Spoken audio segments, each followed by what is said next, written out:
సమరం హెల్త్ ఛానల్కు స్వాగతం. ఈరోజు మనం ఈ ఆహారాలతో గుండె జబ్బులు దూరం అనే అంశం చూద్దాం. గ్రీన్ టీ, దానిమ్మ రసం, బీట్రూట్ రసం, పసుపు కలిపిన పాలు, వీటితో గుండె రక్తనాళాల్లో అవరోధాలు పేరుకునే పరిస్థితి చాలా వరకు తగ్గుతుంది. అందుకు తోడ్పడే అంశాలు ఈ పానీయాల్లో ఏమున్నాయంటే, ఆక్సిజన్ని మోసుకు వెళుతూ రక్త ప్రవాహానికి తోడ్పడే రక్తనాళాల్లో కాలక్రమేణా అవరోధాలు పేరుకుపోయి ఎథెరోస్క్లెరోసిస్ అనే సమస్య ఏర్పడుతుంది.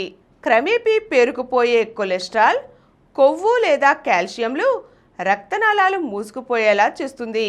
రక్తపోటుకు, అంతిమంగా గుండెపోటుకు దారితీస్తుంది. కాబట్టి ఈ పరిస్థితికి దోహదపడే ఇన్ఫ్లమేషన్ను, చెడు కొలెస్ట్రాల్ను తగ్గించే ఆహార నియమాలను పాటించాలి.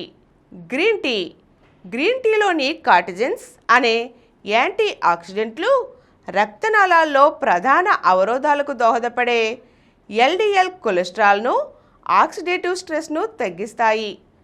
ప్రతిరోజు గ్రీన్ టీ తాగడం వల్ల రక్తనాళాల్లోని అంతర్గత గోడల పనితీరు మెరుగుపడి రక్తనాళాల్లో సమ్యత పెరిగి రక్త ప్రవాహం సాఫీగా జరుగుతుంది. కాబట్టి రోజుకు 2 నుంచి 3 కప్పులు తాజా గ్రీన్ టీ తాగడం మంచిదే. దానిమ్మలోని వ్యూనికలాజిన్స్, యాంథోనయానిన్స్ రక్తనాళాల్లో ఇన్ఫ్లమేషన్ను, ఆక్సిడేటివ్ స్ట్రెస్ను తగ్గిస్తాయి.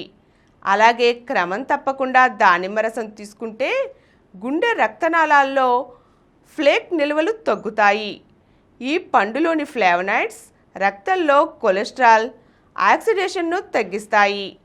కాబట్టి ఈ పండు ప్రయోజనాలను పూర్తిగా పొందాలంటే దానిమ్మ రసాన్ని చక్కెర లేకుండా తీసుకోవాలి.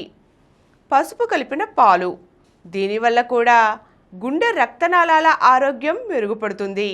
బీట్రూట్ రసం, ఈ రసంలో నైట్రేట్స్ అధికంగా ఉంటాయి. వీటిని శరీరం నైట్రిక్ ఆమ్లంగా మార్చుకుంటుంది. దాంతో రక్తనాళాలు విప్పారి రక్తపోటు తగ్గుతుంది, రక్త ప్రవాహం మెరుగవుతుంది. ప్రతిరోజు బీట్రూట్ రసం తాగడం వల్ల రక్తనాళాల బిరుసుతనం తగ్గుతుందని పరిశోధనలు నిరూపించాయి. ఈరోజు మనం ఈ ఆహారాలతో గుండెపోటు దూరం అనే అంశం తెలుసుకున్నాం కదండి. మరో చక్కని అంశంతో మళ్ళీ కలుద్దాం. ఈ కార్యక్రమం మీకు ఎంతో నచ్చింది కదా. ఇటువంటి మరిన్ని వీడియోల కోసం అనతి కాలంలోనే 20 కోట్లకు పైగా వ్యూస్ సాధించిన సమరం ఛానల్ సమర్పించు సమరం హెల్త్ ఛానల్కు సబ్స్క్రైబ్ చేయండి, లైక్ చేయండి, మీ ఫ్రెండ్స్కి షేర్ చేయండి.